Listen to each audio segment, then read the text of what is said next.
sont les mesures que l'Union européenne prend d'habitude lorsque le droit international est violé gravement, au point ici qu'il y a un risque de génocide? Ce sont des sanctions économiques et des ruptures de relations. Il est certain que si les États-Unis d'Amérique cessaient leur fourniture au gouvernement de M. Netanyahou, les fournitures militaires, le cessez-le-feu serait écrit en 48 heures.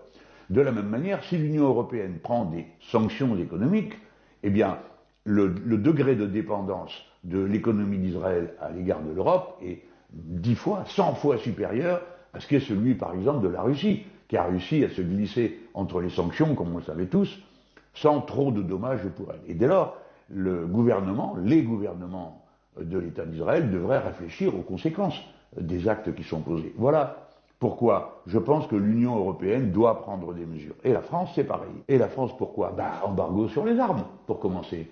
Qu'on n'aille pas me dire que c'est incroyable. Le général de Gaulle avait fait un embargo sur les munitions et les pièces de rechange des avions qui avaient été vendus à Israël, et c'était au moment de la guerre des 6 jours. Donc c'était pas un moment particulièrement facile pour le gouvernement d'Israël de l'époque.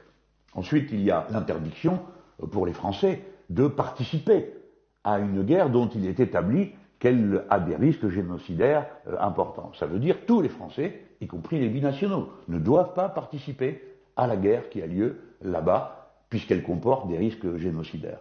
Et puis évidemment, il y a la question de savoir comment les différentes diplomaties européennes vont pouvoir intervenir pour dire au gouvernement de M. Netanyahou, bon maintenant vous arrêtez, parce que ça ne peut plus durer, on sait que le risque est là, génocidaire, et que vous êtes en train de vous avancer dans une loi que la Cour a qualifiée de dommage irréparable. Voilà pourquoi la décision de la Cour de justice est si importante. Elle permet une issue pacifique.